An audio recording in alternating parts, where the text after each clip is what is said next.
Nyumbani kwa marehemu Hashim Kambi, mwigizaji nguli kabisa na mchezaji wa zamani wa timu ya Young Africans. Hapa nazungumzia Yanga. Hapa ni nyumbani kwake, na kama unavyoona hali ilivyo, simanzi na majonzi vikiwa vimetawala nyumbani kwa nguli huyu kabisa wa filamu hapa nchini Tanzania. Inna lillahi wa inna ilaihi rajiun.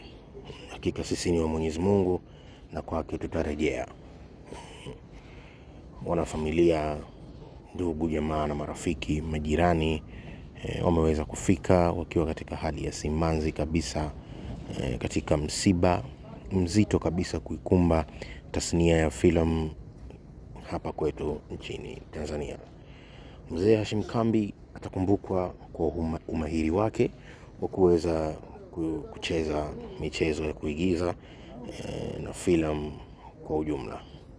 Atakumbukwa kwa mengi sana. Atakumbukwa ushauri wake, mawazo yake, umahiri wake wa kuweza kuingiza sauti na maanisha dubbing.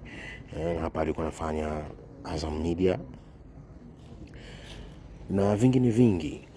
Hasa tutamiss sana umahiri wake wa kuigiza. Mungu ailaze roho ya marehemu mahali pema peponi. Bwana ametoa na Bwana ametoa. Inna lillahi wa inna ilaihi rajiun. Sawa. Mzee Hashim Kambi aliwahi kuhudumu katika moja ya klabu kubwa hapa nchini Tanzania, nazungumzia Young Africans. Atakumbukwa kwa uchezaji mahiri kabisa, si katika kuigiza tu, hata katika uchezaji wa mpira. Sisi Nyundo TV tumeweza kufika hapa na kuweza kukuletea update zote. Kila kinachoendelea hapa utaweza kukipata kutoka Nyundo TV. Kikubwa ni kuweza kukaa karibu na sisi kuweza kupata kila kitu ambacho kinaendelea hapa msibani. Tuko msibani kwa marehemu Hashim Kambi, mzee wetu nguli kabisa tasnia ya movie Tanzania, na tuko na bidada hapa pia miongoni mwa msanii ambaye amefika katika msiba huu. Tuzungumze naye mawili matatu, tuelezee hisia zake mara baada ya kufika katika msiba huu. Habari yako? Salama. Mzima. Pole sana msiba. Asante. Chochote cha kuzungumza baada ya kufika katika msiba huu ukiwa kama msanii, unajisikiaje? Kwa majina naitwa Aika, ila najulikana kama Ika. Kiukweli hii taarifa ilikuwa ni nzito sana kwa upande wangu, ukizingatia mzee alikuwa ni kama baba, alikuwa ni msanii mwenzetu, lakini alikuwa pia ni familia. Kwa hiyo imeniuma sana, sio kitu ambacho tulikuwa tumekitarajia, lakini ndio hivyo, ni mapenzi ya Mwenyezi Mungu, inabidi tukubaliane nalo. Tumelipokea. Mwenyezi Mungu amlaze mahali pema peponi mzee wetu. Wewe ni msanii wa kizazi kipya, lakini umefika hapa kwenye msiba. Kitu gani pengine unakikumbuka zaidi kutoka kwa marehemu Hashim? Nakumbuka upendo wake, kwa sababu nilikuwa ndio namuona kwenye TV, lakini tokea nikutane naye live, yani alikuwa ni mzee ambaye alikuwa na upendo na ucheshi. Yani hajalishi ni mtu mzima ambaye mkongwe tayari, alikuwa bagui wewe ni wa kizazi kipya ni nini, yani alikuwa na upendo na kila mmoja. Kwa hiyo ni pengo kubwa sana kiukweli kwenye tasnia yetu hii, kwa sababu alikuwa na upendo sana. Amehusika kivyovyote kwenye safari ya sanaa yako?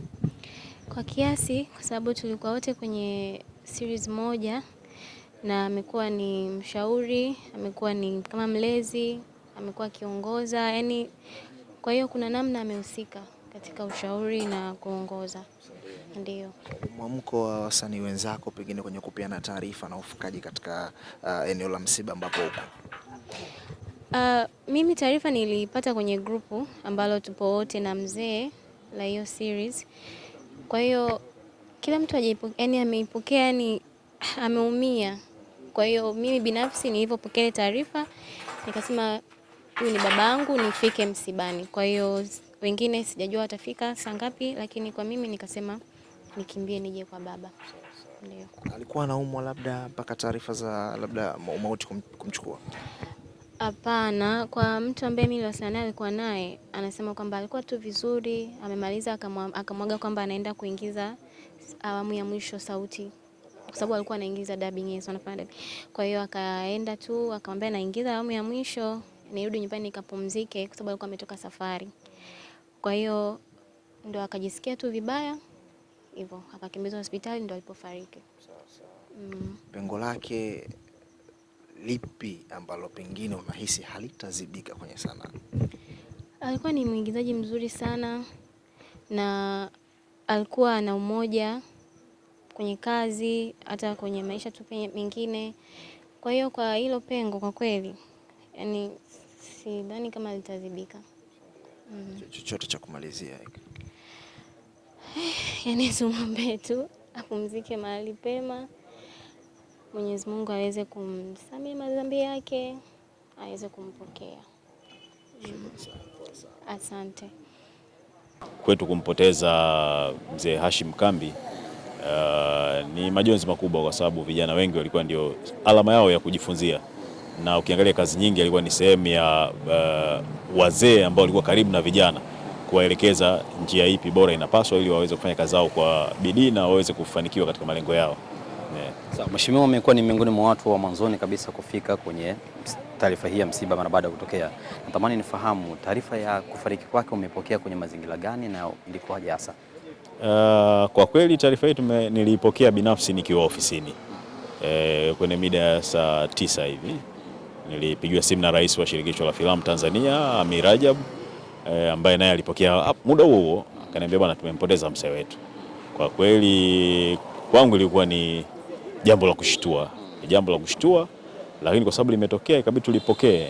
Na nasema ni la kushtua kwa sababu kama wiki mbili zimepita tangu mzee Hashim Kambi sisi tumwandikie barua ya kumtambulisha kwa wenzetu wa TAWIRI ili awe sehemu ya balozi wao kwenye swala la utunzaji wa misitu na kadhalika. Amekuwa akifanya nao kazi mara nyingi na amekuwa akitengeneza makala za video na filamu fupi kwa ajili ya kuhakikisha kwamba tunalinda misitu na mali asili nyingine.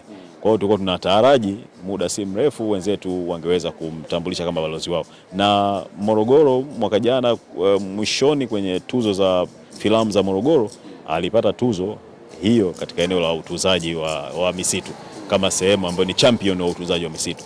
Kwa hivyo nilipopata hizo habari kwa kweli nimeshtuka kwa kiasi kikubwa, na nikawataarifu viongozi wangu ambao nao pia walishtuka, kuanzia kwa waziri wetu Paul Christian Makonda, lakini pia habari